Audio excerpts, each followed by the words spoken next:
जो आज कैथल में 6 तारीख की सिख महापंचायत रखी गई है, ये इसकी शुरुआत हमने करनाल से 20 अगस्त को की थी। पहली पंचायत वहाँ पर हुई थी, उसके बाद अगली 28 को सिरसा में और आज 6 सितंबर को कैथल में। ये जो हम हर जिला वाइज सिख पंचायत कर रहे हैं, ये करने का हमारा मकसद है जो हरियाणा गुरुद्वारा प्रबंधक कमेटी के अंदर सरकार द्वारा नॉमिनेटेड लोग, बीजेपी और आरएसएस के लोगों को कमेटी मेंबर बना के जो प्रबंध दिया गया है, जिस प्रकार से उन्होंने पिछले कुछ दिनों में घटनाएं हुई हैं गुरुद्वारों में, बेअदबियाँ हुई हैं, उसके खिलाफ संगत में रोष है। तो हम यहाँ से उसी वजह से ये सारी पंचायतें चल रही हैं। तो पंचायतों का मतलब निर्णय या निचोड़ या क्या निकल रहा है, क्या संदेश दे रहे हैं आप और क्या राय मुशावरा हो रहा है? हमारा जो ये पंचायत करने का जो उद्देश्य है, हमारी सीधी सरकार को चेतावनी है, जो हमारे गुरुद्वारा प्रबंध हैं उसका चुनाव कराया जाए।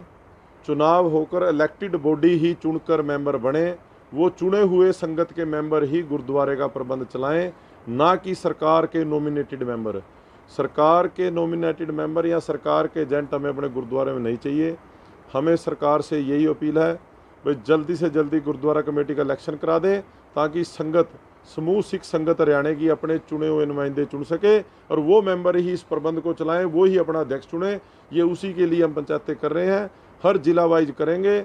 यदि सरकार नहीं मानती तो आखिरी में नाडा साई में पंचकूला में एक बहुत बड़ा हरियाणा लेवल का कट करके फिर सीएम हाउस घेरने का काम किया जाए। तो पहले भी देखने में आया कि लगातार जो मेंबरान जितने भी थे, एक हफ्ते के बाद एक नया प्रधान घोषित कर दिया जाता था। कहीं ना कहीं सरकार को इंटरफेयर करना पड़ा इसमें। देखो, ये सारा कुछ सरकार ही करवा रही है। करमजीत महंत हो या जो उससे पिछला प्रधान दादूवाल या जो भी उनके मेंबर हैं, इन मेंबरों का सिख मर्यादा के साथ कोई लेना देना नहीं है। ये तो बीजेपी सरकार के रहमो करम पर मेंबर बने हैं, उन्हीं के चापलूस हैं, उन्हीं के चमचे हैं, सरकार इनको चला रही है। तो हमारे जो गुरुद्वारे हैं इनको आज़ाद, पहले भी आज़ाद थे, हम इनको आज़ाद रखेंगे। इसमें कोई भी राजनीतिक दखलंदाजी, आज बीजेपी की सरकार है, आज उसने नॉमिनेटेड मेंबर एक एडहॉक कमेटी बना दी, कल को सरकार बदल के कांग्रेस की आएगी, फिर इन गुरुद्वारों में एक एडहॉक कमेटी कांग्रेस बना देगी। कोई भी सरकार आएगी, कोई भी राजनीतिक पार्टी आएगी, हम उसका विरोध करते हैं। गुरुद्वारों के अंदर किसी की दखलंदाजी नहीं होनी चाहिए। समूह संगत चुनाव द्वारा अपने मेंबर चुने और वही मेंबर इन गुरुद्वारों का प्रबंध चलाए, यही हमारी सबसे बड़ी मांग है। का तैयार किया कि पहले कई बार विवाद हुआ कि इस तरह के सिख जैसे सहजदार सिख इसमें मेंबर होंगे या नहीं होंगे, कौन लोग मेंबर होंगे, कौन नए मेंबर होंगे, इस तरह की चर्चाएं भी हुई हैं। देखो, जब 20 अगस्त से हमने पंचायत करनाल से शुरू करी, उसके बाद से सरकार हरकत में आ गई है। चुनावी प्रक्रिया उन्होंने कुछ हद तक शुरू कर दी है। 1 सितंबर से 30 सितंबर तक वोट बन रहे हैं, वोट बनाने का दौर चल रहा है। 40 हलके बन चुके हैं अलग अलग, जिन हलके अलग अलग 40 हलके बने हैं। जैसे हम कैथल जिले में बैठे, इसके 3 हलके बने हैं। तो चुनाव प्रक्रिया तो सरकार ने हमारे दबाव में शुरू कर दिया है, पर हमारी मांग यही है दिसंबर 2023 से पहले इलेक्शन करवाया जाए, क्योंकि अगले साल फिर एमपी का इलेक्शन आना है, फिर हरियाणा के विधानसभा में आना है। और हमें यह है दिसंबर 2023 से पहले इलेक्शन की डेट सरकार अनाउंस करे। जब तक सरकार डेट अनाउंस नहीं करती तब तक ये हमारा प्रोटेस्ट जारी रहेगा। कुछ खाका तैयार किया कि किस तरह का चुनाव होना चाहिए आप लोगों ने? देखो, जो हमारा यहाँ पर उद्देश्य क्या है, भी चुनाव तो कोई भी लड़ सकता है, किसी भी पार्टी का बंदा आगे लड़ सकता है, पर हम तो यहाँ से कोई, हम इस प्रकार का कोई ग्रुप नहीं खड़ा कर रहे भी हम अपने लोग खड़े करेंगे। हमारी तो सिर्फ जो आज की और जो ये पंचायतें हैं, इनका मकसद सिर्फ एक साफ है, भाई सरकार को विरोध करके ये इलेक्शन जल्दी करवाना, जल्दी इलेक्शन हो और इलेक्टेड लोग चुने जाएं। किसको चुनना है, कैसा चुनना है, वो कैसा होगा, वो संगत का काम है। जब एक इलेक्शन होगा उसमें अलग अलग कैंडिडेट आएंगे, तो संगत समझदार है, वो अपने हिसाब से जिसको ठीक मानेगी उसको चुनेंगे। आमतौर पे देखने में आ रहा है कि जो किसान यूनियन के लोग हैं, एक आंदोलन के बाद एक संगठन, बहुत बड़ा संगठन पूरे भारत में निकल के आया है।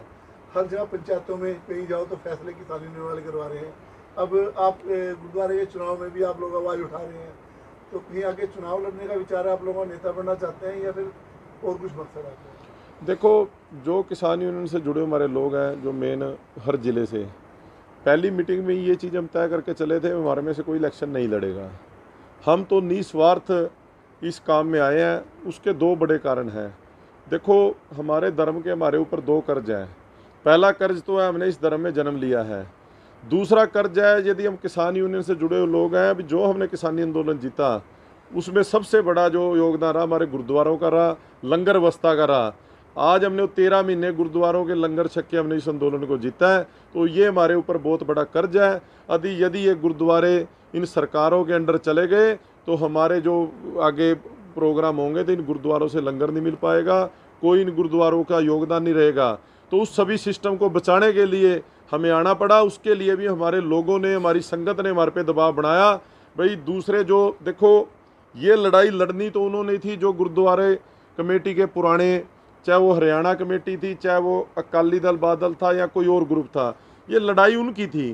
पर वो सारे अपने घरों में सो गए, वो इसके खिलाफ नहीं बोले। बाद में संगत की ओर से हमें लगातार अपील होगी, लोगों ने दबाव बनाया भी आप इस पे खड़े हो, तो हमने करनाल से शुरुआत करी है। किसान यूनियन के लोगों का एक ही मकसद है, भाई गुरुद्वारों की आज़ाद हस्ती थी, आज़ाद हस्ती रहे, और उसी के लिए हम संघर्ष कर रहे हैं। सरकार चुनाव करा दे, संगत अपने मेंबर चुन ले, हम अपने किसानी वाले काम पे ही लगे रहेंगे।